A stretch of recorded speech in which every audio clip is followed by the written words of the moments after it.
Radio Republik Indonesia ini melahirkan Warta Berita.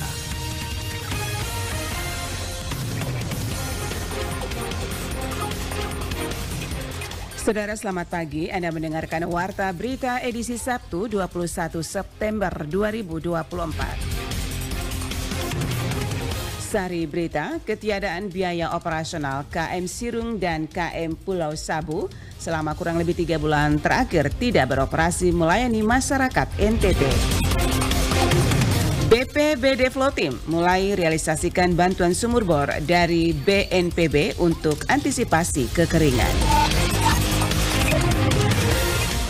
Inilah berita selengkapnya bersama saya, Antonia Nona.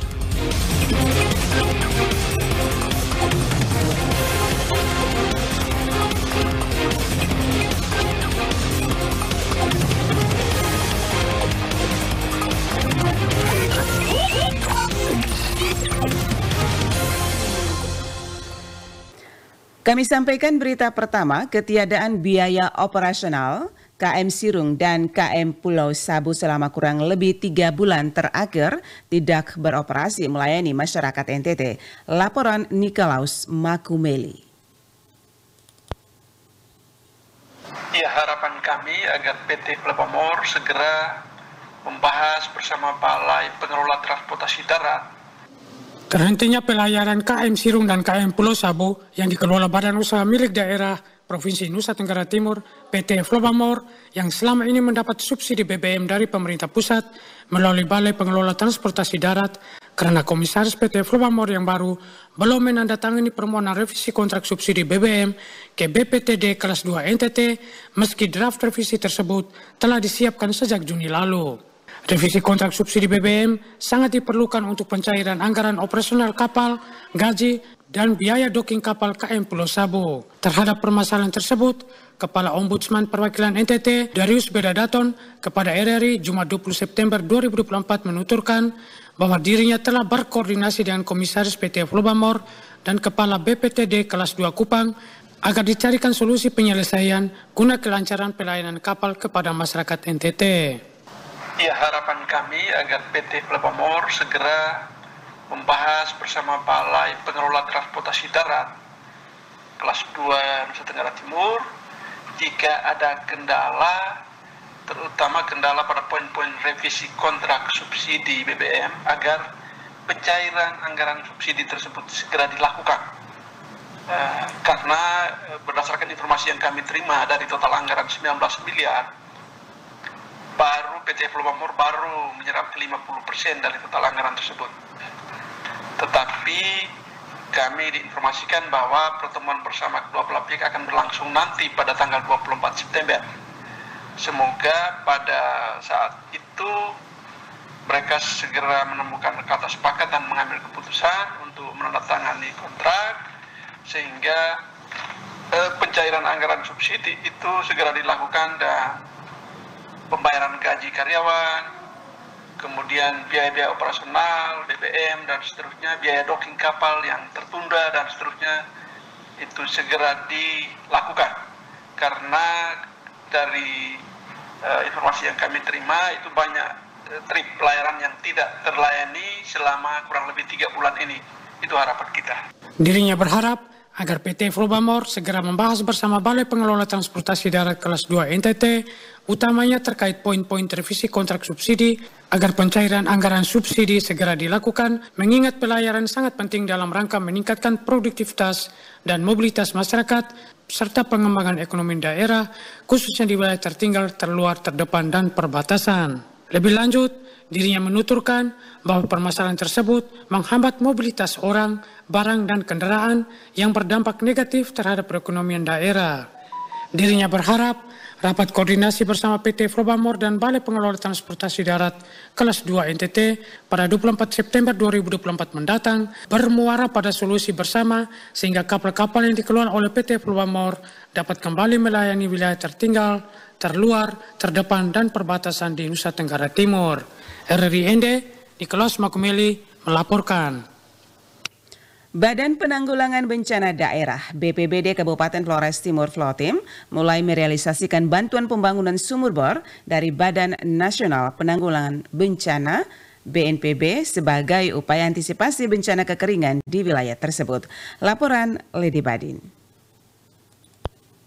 9 sumur bor bantuan BNPB sebagai upaya antisipasi bencana kekeringan di Kabupaten Flores Timur yang direncanakan akan dibangun di 9 titik baik di daratan Larantuka, Pulau Solor maupun Adonara mulai terrealisasikan oleh BPBD Kabupaten Flores Timur. Kepala Bidang Kedaruratan dan Logistik BPBD Flotim, Avelina Halan kepada RRI menyampaikan bahwa saat ini pembangunan sumur bor sudah dimulai dilakukan di Desa Lewo Bunga, Kecamatan Tanjung Bunga, Kabupaten Flores Timur. Avelina menjelaskan bahwa 8 wilayah lainnya yang telah dipetakan akan segera menyusul dalam tahun 2024 ini. Sumur bor itu sudah ada 9 titik yang kita sudah usulkan ke sana. Tahap berikutnya nanti ada verifikasi anggaran dan verifikasi lapangan yang akan dilakukan oleh tim BNPB. Tapi sesuai arahan pimpinan, ada satu desa yang sudah dilakukan pemboran sebagai pilot project-nya kami di Desa Hubungan Kecamatan Tanjung Bunga.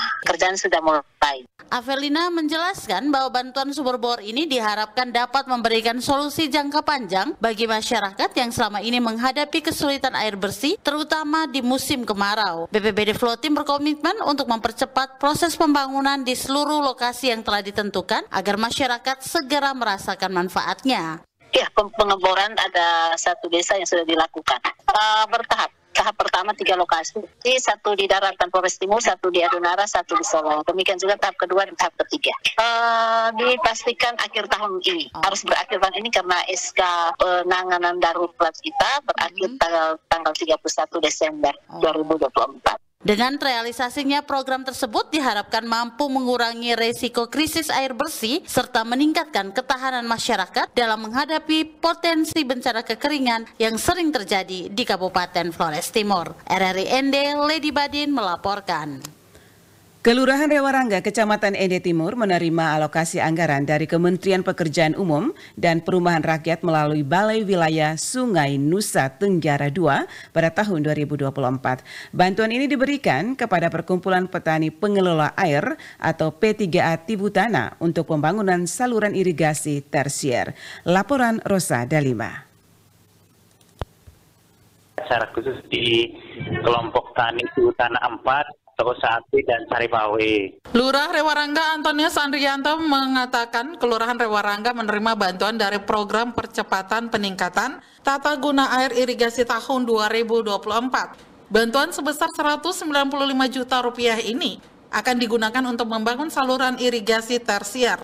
Irigasi ini diharapkan mampu mengaliri lahan produktif seluas 0,4 hektare dari total 7 hektare lahan di wilayah tersebut. Ada bantuan dari Kementerian Pekerjaan Umum dan Perumahan Rakyat Republik Indonesia melalui Balai Wilayah Sungai Provinsi Nusa Tenggara II, bantuan untuk padat karya tunai bagi Perkumpulan Petani Pengelola Air yang ada di Kelurahan Rewarangga. Antonius menyampaikan P3A Tibutana yang dibentuk sejak tahun 2022 lalu dan telah diperbaharui pada tahun 2024 mendapat alokasi anggaran padat karya tunai. Ia berharap program ini berkelanjutan sehingga seluruh lahan dapat terairi secara maksimal. Tidak hanya untuk sawah, irigasi ini juga diharapkan dapat membantu tanaman hortikultura.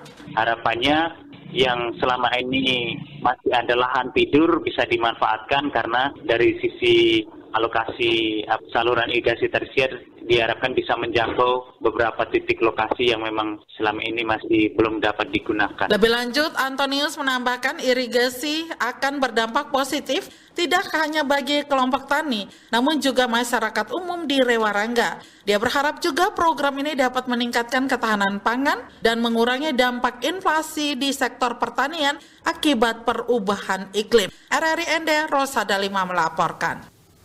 Ribuan massa hadir kegiatan deklarasi akbar calon gubernur Melki Lakalena dan wakil gubernur NTT Joni Asadoma di lapangan Pancasila Ende, Nusa Tenggara Timur, Jumat 20 September 2024. Laporan Rovinus Vula. Diketahui ribuan massa simpatisan dan relawan Melki Joni tersebut berasal dari berbagai wilayah di Kabupaten Ende, Ngada, Nagekeo, Sika, dan Flores Timur. Deklarasi akbar tersebut dimeriahkan dengan penampilan NTT Voice, Golgota Voice, Silet Open Up, dan Laskar Anafua. Kehadiran grup penyanyi dan juga ribuan masyarakat pada acara deklarasi akbar tersebut dengan satu tujuan untuk memenangkan paket Melki Joni pada pemilihan Gubernur NTT periode 2024-2029 pada 27 November 2024 mendatang. Ketua Tim Paket Melki Joni Kabupaten Ende, Maria Margareta Sigasare, saat mendeklarasikan paket Melki Joni mengatakan 11 partai politik pengusung yakni Partai Golkar, Gerindra, Demokrat, PSI, PAN, Perindo, P3, PKN, Gelora, Garuda, dan Partai Prima dan seluruh relawan serta simpatisan menyatakan komitmen dan tekad yang bulat untuk menggerakkan seluruh mesin partai dan jaringan relawan serta simpatisan hingga ke TPS untuk memenangkan paket calon gubernur dan wakil gubernur NTT Melki Joni.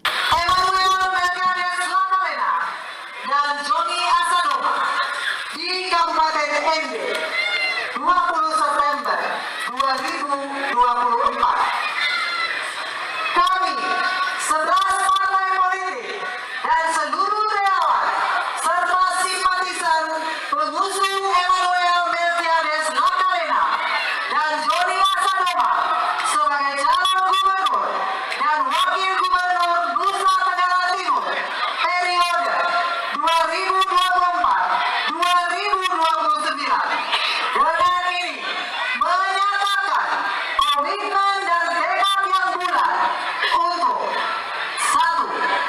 Menggerakkan seluruh mesin partai dan jaringan relawan serta simpatisan hingga ke TPS untuk memenangkan pasangan calon gubernur dan wakil gubernur Nusa Tenggara Timur Emmanuel Melkiades Nakalena dan Joni Asadoma. Ketua Tim Megi Sigasare mengatakan 11 partai pengusung berkomitmen untuk menjaga situasi yang aman dan damai bersama para penyelenggara, pengawas, dan aparat keamanan untuk menyukseskan seluruh tahapan proses pilkada serentak di seluruh wilayah NTT. RRI Endervinus Fula melaporkan.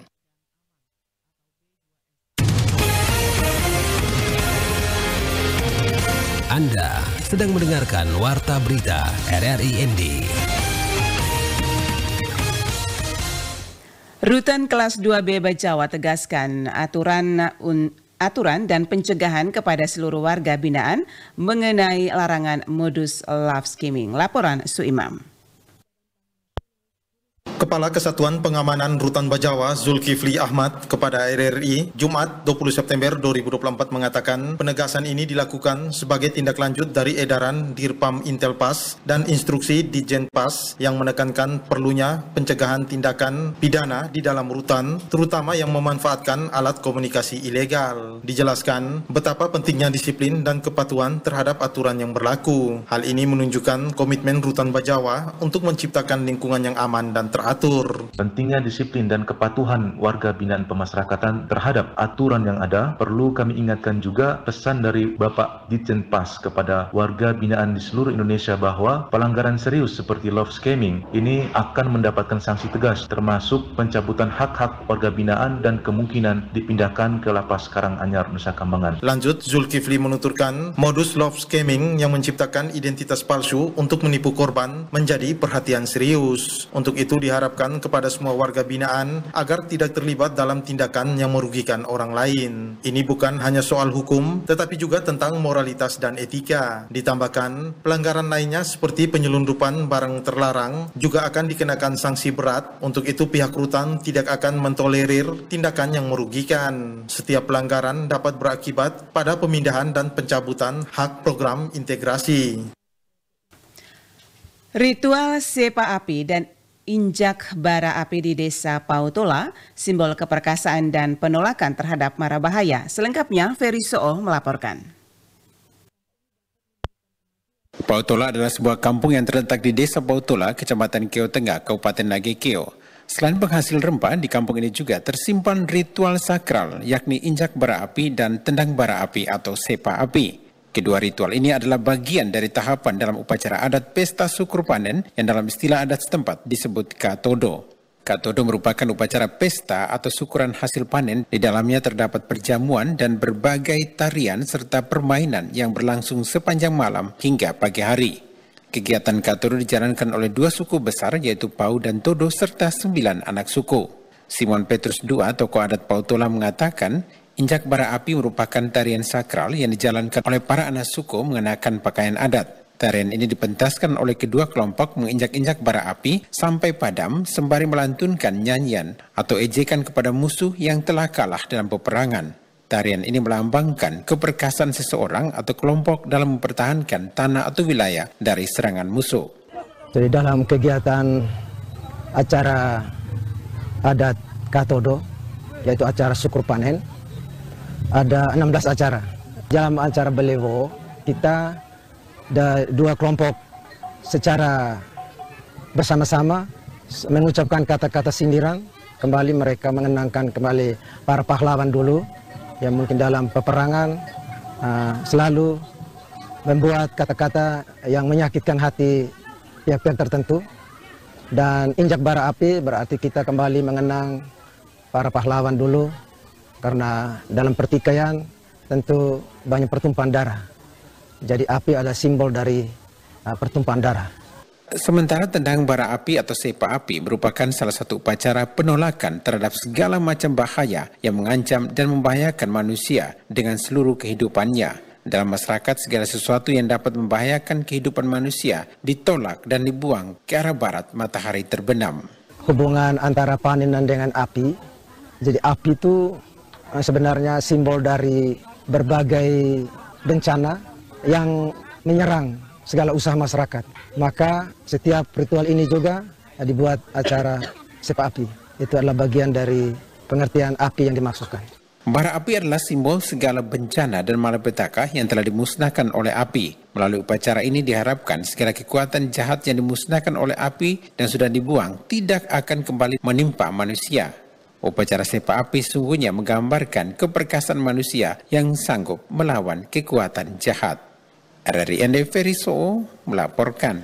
Berita terakhir, Komisi Pemilihan Umum Kabupaten Ngada mencatat ada 11.056 pemilih yang telah terdaftar dalam daftar pemilih tetap atau DPT belum memiliki kartu tanda penduduk elektronik. Laporan Oris Goti. Informasi ini disampaikan oleh Ketua KPU Ngada Stefania Octaviana Meo dalam wawancara usai penetapan DPT di Kota Bajawa Jumat 20 September 2024. Untuk 11.056 pemilih ini kami sudah berkoordinasi dengan Dukcapil, bukan hanya Dukcapil, dengan TNI Polri, dengan tim penghubung, kemudian dengan semua lembaga terkait TNI Polri. Kita meminta dukungan dari semua lembaga untuk mengawal pemilih yang belum memiliki KTP ini sebanyak 11.056.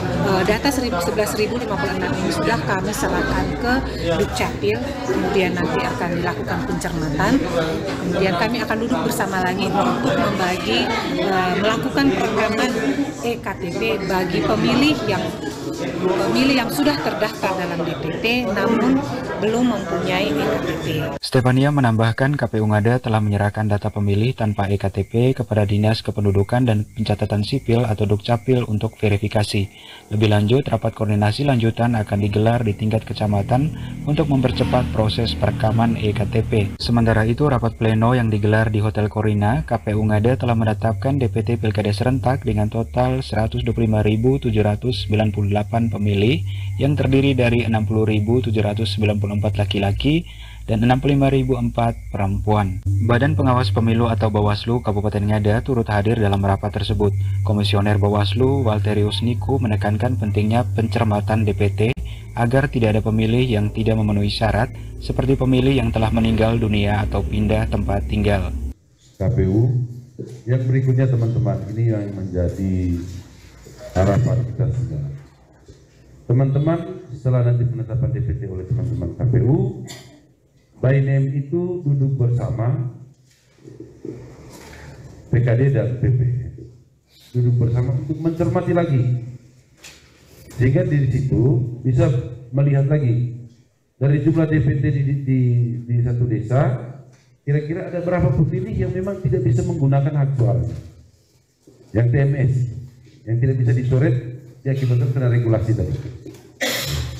Dengan langkah ini, Bawaslu Ngada berharap pelaksanaan pilkada serentak di Kabupaten Ngada bisa berjalan lancar, adil, dan demokratis. Dari Ngada, RRI ND, Oris Goti melaporkan.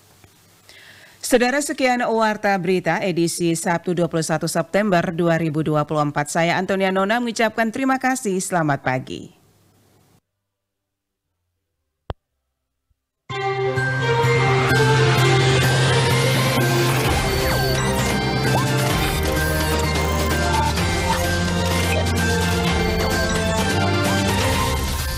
Terima kasih Anda telah mengikuti Warta Berita RRI ND.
Penuh pengabdian pada revolusi.